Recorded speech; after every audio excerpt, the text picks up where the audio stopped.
नमस्कार, आप देख रहे हैं पीआरपी न्यूज। मैं हूं प्रेमाराम परियार। आरएलपी के सुप्रीमो हनुमान बेनीवाल आज 20 दिन बाद जोधपुर के कुड़ी स्थित वीर तेजा मंदिर प्रांगण में चल रहे अनीता चौधरी हत्याकांड को लेकर धरने में शामिल हुए। इस दौरान मीडिया से बात करते हुए आरएलपी सुप्रीमो बेनीवाल ने कहा कि पीड़ित परिवार को जो भी मांगे हैं उन मांगों को सरकार को मानना होगा। पिछले 20 दिन से न्याय की गुहार लगा रहे पीड़ित परिवार के साथ शौर्य समाज के लोग भी इस घटना में शामिल हैं। आरएलपी सुप्रीमो बेनीवाल ने कहा कि इस मामले में कई लोगों के हाथ हैं। हम चाहते हैं कि इस पूरे मामले की सीबीआई से जांच करवाई जाए। साथ ही उन्हें कहा कि पुलिस के जो भी अधिकारी हैं उन अधिकारियों को सस्पेंड किया जाए। इसके साथ कई दिनों से देखा जा रहा है कि जाट समाज के मंदिरों में पुलिस घुस रही है, जो कि हमारे समाज की आस्था का चोट है। परिवार को प्रताड़ित किया जा रहा है। ये संवेदनशीलता नहीं, संवेदनहीनता दर्शाती है। पुलिस कमिश्नर होते हुए भी शहर के ये हाल है। इस तरह की घटना हो जाती है तो न्याय उचित नहीं है। लगातार राजस्थान में अपराध की घटनाएं हो रही है, चाहे बलात्कार की घटना हो या फिर अन्य घटना, कोई भी घटना राजस्थान में है न्याय उचित नहीं है। सरकार सो रही है और आज हम आर पार की लड़ाई लड़ने के लिए आए हैं। अगर सरकार हमारी मांगे मान लेती है तो ठीक है, नहीं तो सरकार को हो झुकाना भी हमें आता है। कई बार भी हम पहले झुकाया है और अभी भी झुकाएंगे। आगे हम डेड बॉडी पर कोई राजनीति नहीं करना चाहते, लेकिन देखा जाए तो पिछले कई दिनों से पीड़ित परिवारों को दबाया जा रहा है। ये गुंडागर्दी पुलिस की नहीं चलने देंगे। वहीं नरेश मीणा पर उन्होंने कहा कि थप्पड़ की घटना होती रहती है, इस तरह से किसी जनप्रतिनिधि को दंड नहीं दिया जा सकता।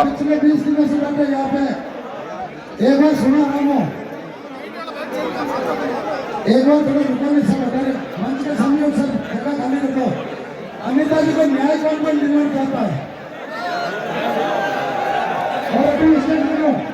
सुनो,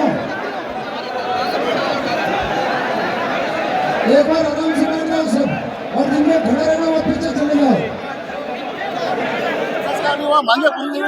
अपराधी हाथ में, लेकिन कोई भी जवाब नहीं है। देखिए, जो अनीता की निर्मम हत्या हुई है और जिस तरह ये गुत्थी अनसुलझी है और इसके पीछे, पर्दे के पीछे और कई मुलजिम है, कई लोगों का हाथ है। भारतीय जनता पार्टी के कई नेता भी इस मामले के अंदर शामिल है।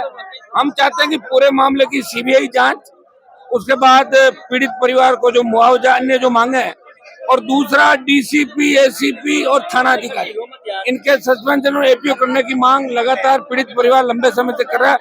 दुर्भाग्य से पुलिस ने बार बार धमकाया और तेजा जी के मंदिर में घुसने का भी प्रयास किया।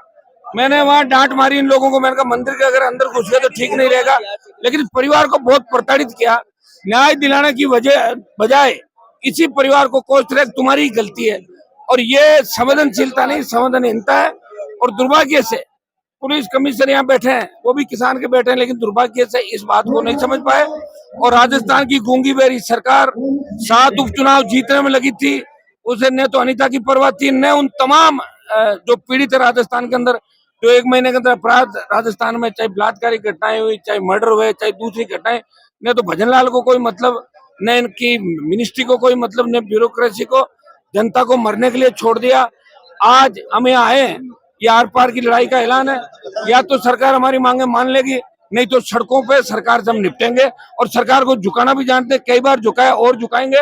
ये समाज की आस्था के प्रति चोट है और सर्व समाज इस मामले में अनीता, जो स्वर्गीय अनीता है, इसके परिवार को समर्थन देने के लिए कई बार सर्व समाज भी आया।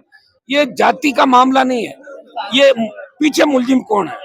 हम ये चाहते हैं कि इसका पूरा पर्दाफाश हो। 2 लोग मिलके इतना बड़ा कांड नहीं कर सकते, इसके पीछे पूरा गिरोह है।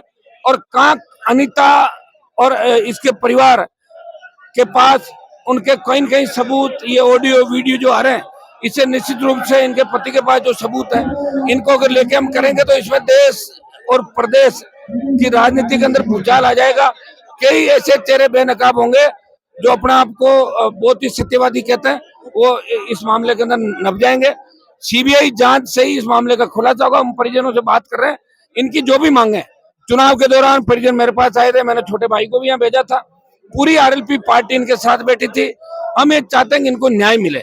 यहाँ डेड बॉडी पे हम राजनीति नहीं करना चाहते, लेकिन दुर्भाग्य देखिए पोस्टमार्टम में इनकी इच्छा के बिना किया और जलाने का प्रयास किया कि अंतिम संस्कार भी कर दें।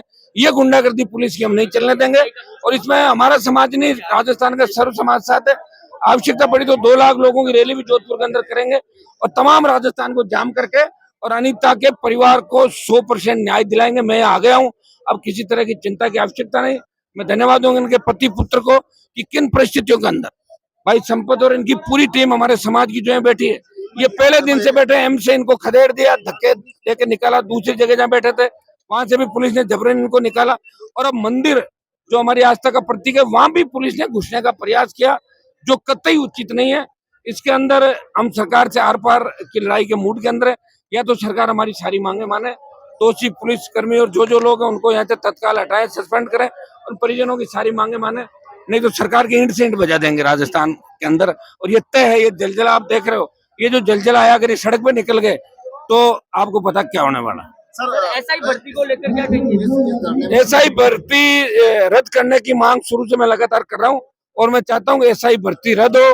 पहले भजन लाल और इनकी सरकार ने एसआई भर्ती से तमाम पेपर लीक की जो घटनाएं हुई थी उन भर्तियों को रद्द करने की बात करी थी। मेरी ये डिमांड है कि एसआई भर्ती रद्द की जाए और पुनः नए सिरे से एसआई भर्ती हो, क्योंकि पूरा मामला ही आप देख रहे हैं कितने से ज्यादा लोग निकल करके सब इंस्पेक्टर बन गए। सर नरेश मीणा के जो साथी है वो भी आपसे लगातार संपर्क कर रहे हैं। देखिए नरेश मैं आरएलपी से चुनाव लड़ना चाहता था, उसको वो निर्दलीय लड़े। वो घटना थी, ये कोई सामाजिक घटना नहीं, एक आम व्यक्ति गुस्से के अंदर होता है और वो थप्पड़ मार देता है। इस घटना को इतना तुल नहीं देना चाहिए। और अमित जो लड़का है वो मेरे नागौर एसडीओ रह के गया, वो भी बहुत भ्रष्ट और हल्के दर्जे का रहा हुआ है, तो उसके लिए समाज उसके साथ है, ऐसी कोई बात नहीं। होंगे कुछ अधिकारी साथ हो सकता है, लेकिन नरेश को इतना दंडित करने की आवश्यकता नहीं। थप्पड़ को लेके जिस तरह मीणाओं के गांव पे पुलिस ने अटैक किया, मीणा महिलाओं को पीटा, मीणाओं के बच्चों को पीटा, गलत गिरफ्तारियां की, ये लोकतंत्र में शोभा नहीं देता। पुलिस सुबह भी जा सकती थी, लेकिन सरकार के इशारे पे नंगा नाच हुआ। मामला तो अमित और नरेश दो के बीच का था, न तो जाट मीणाओं के बीच का था, न कोई और था। वो परेशान था और उसने एक चांटा उसके जड़ दिया। उससे ज्यादा मुझे नहीं लगता कोई 302 का आरोपी था। लोग तो मर्डर करके भी भाग जाते, पुलिस उनको नहीं पकड़ पा रही है। आपको बताइए राजस्थान में क्या क्या नहीं हुआ, उस समय पुलिस कहाँ गई थी? पुलिस ने रेड करी तो नहीं। लेकिन चुनाव के दौरान इस तरह की घटनाएं घटी तो ना, निर्दोष लोगों को पकड़ के रखना ये कतई ठीक नहीं है। और नरेश को उतना ही दंड मिलना चाहिए जितना थप्पड़ के मामले में आईपीसी हमारी दंड देती, उससे ज्यादा दंडित किसी को नहीं करना चाहिए।